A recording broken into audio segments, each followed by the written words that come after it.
Olá, bem-vinda ao Superiore e hoje estamos no 5º capítulo do livro What the Best College Teachers do Ken Ben.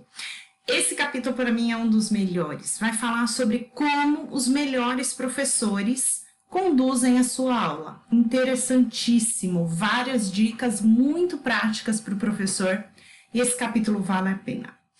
O autor começa falando sobre como criar um ambiente de aprendizagem crítica. E ele coloca, para variar, alguns passos para isso. Todos os passos, ele considera que o professor tem que procurar simplificar e esclarecer questões e criar questões instigantes e complexas. Desculpa. Então, a primeira coisa para fazer isso, ele fala que você precisa colocar boas perguntas de um jeito que o aluno acha que foi ele quem fez. Então, antes de iniciar um tema, uma questão, o professor ele deve tentar contextualizar e mostrar, levar o aluno a pensar o que esse aluno pode se questionar a partir desse contexto, dessa história, dessa notícia, desse fato. E aí sim, introduzir, ou desse fenômeno, né? Introduzir o que ele está querendo. Relacionar, né, essas questões mais abrangentes que tenham a atenção dos alunos a coisas que você está querendo chamar a atenção. Então, grandes fenômenos que os alunos estão interessados, aquilo que desperta a atenção deles de alguma maneira no mundo que eles têm vivido, e aí tentar fazer a relação com a sua questão. Levar os alunos às competências de ensino-aprendizagem, de criticar, comparar, de aprendizagem crítica. Como, então? Comparando, aplicando conceito, avaliando, analisando, sintetizando, assumindo posições, organizando argumentos. Eu lembro de um professor que eu tive de cálculo na graduação, e uma vez ele queria chamar muito a atenção dos alunos, e naquela época a gente não tinha WhatsApp, mas a gente tinha mensagem de texto. E o professor falava que a gente só tinha mensagem de texto pelo celular por causa da derivada. Então isso fazia os alunos chamarem atenção para entender o que era uma derivada, né? Para a gente não fazia sentido nenhum aquele conceito abstrato sobre um gráfico, mas a hora que o professor falou que sem a derivada os engenheiros não iam ter conseguido criar as mensagens de celular, todo mundo começou a ficar interessado naquele tema. Então, a grande tarefa que um professor tem é chamar a atenção do aluno para os fenômenos e daí sim conseguir trabalhar aquilo que ele está querendo. É isso que o autor fala muito nesse capítulo. E sempre tentar deixar um link para uma próxima questão. Então, criou uma questão e estruturou, elaborou em cima daquela questão, tentar no final da aula deixar um link para um próximo tema.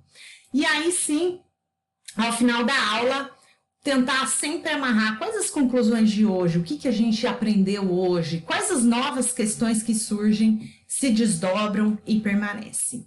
E lembrando sempre do grande gênio do conhecimento, Leonardo da Vinci, que fala que a simplicidade é o último grau de sofisticação. Então, nós vivemos numa era muito tecnológica, muito estimulante, e às vezes na aula é melhor a gente optar pelo simples, e por caminhos mais simples, e tentar despertar a imaginação e a criatividade do aluno. Eu tinha também um professor de microeconomia que ele fazia a gente imaginar as curvas, né, de indiferença e curvas de otimização, de restrição orçamentária dentro da sala de aula. Uma coisa super simples, mas que nos levava a entender a visão em 3 dimensões, que era o que ele queria fazer. Então, você pode fazer isso pelo software, pelo computador, e isso vai ser ótimo. Mas se você, às vezes, conseguir levar o aluno a construir pensamentos abstratos sobre conceitos muito complexos, isso também é muito bom. Sempre tentando trazer para a simplicidade. E aí, o autor vai tentar definir o que é uma boa educação, né? Um bom processo de ensino-aprendizagem. Ele vai retomar o que um cientista político, Michael Sandel, fala, que ensino é, sobretudo, então, teaching is above all commanding attention and holding it. E aqui eu acho que uma chave importantíssima porque ele vai falar no capítulo. Às vezes o professor pode ser o melhor pesquisador, ele pode ser um cara super produtivo, um gênio, mas se ele não sabe se comunicar e chamar a atenção dos seus alunos, ele não vai ser um bom professor. Então, ser um bom professor tem a ver com despertar a curiosidade e chamar a atenção. Você deve estar pensando aí em alguns professores que você já teve ao longo da vida. E às vezes esses professores já fizeram coisas que são até esquisitas, mas lembre-se, os bons professores, eles sempre vão querer chamar a atenção dos seus alunos. E queremos então, ele fala, we want to grasp students and direct their attention.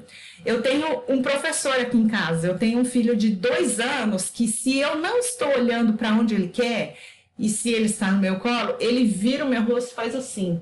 E o professor, talvez, ele tem esse papel de virar, pegar o rosto do aluno e olhar, olha para esse problema, que interessante, olha para isso aqui que está acontecendo no mundo e você não está sabendo, né? Nós, professores de Relações Internacionais, olha para esse tema que você pega todo dia, olha para sua nota de R$1, R$1 não existe mais, nota de R$2. Eu faço meus alunos quando eu vou ensinar um pouco sobre política monetária, né? Eu faço todo mundo pegar o dinheiro, pega o dinheiro aí na sua carteira, olha para a moeda, é uma coisa que você olha todos os dias, a sua cédula, e você nunca viu quem assina esse pedacinho de papel que todo mundo quer tanto. Então, é chamar a atenção para o aluno para coisas complexas e para coisas simples, para que eles entendam os fenômenos, as relações do mundo natural e do mundo social. Então, é muito interessante esse capítulo, que ele vai falar sobre isso, chamar a atenção dos alunos, né? E mais alguns aspectos que fazem a boa educação, os bons professores destoarem do resto dos professores. Primeiro, começar com foco nos alunos e não no conteúdo. Então, professor, você vai começar mais um semestre agora. Por favor, se interesse pelos seus alunos.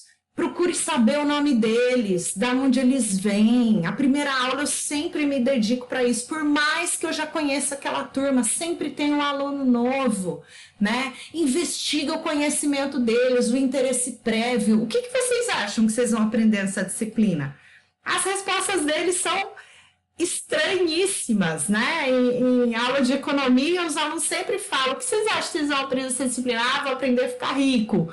Ah, vou aprender a acabar com a pobreza. Ah, vou aprender isso. E a gente vê que não é nada disso que eles vão aprender, né? Então, tenta entender as expectativas que os alunos têm na sua disciplina, por mais doidas que elas sejam, né? E isso, eu trouxe aqui um tema que não está no livro, mas ele aparece tangencialmente, né? Da gente entender o tipo de aluno que tem chegado hoje, né? Com as políticas afirmativas do ensino superior, aqui é superar, desculpa, tá, gente?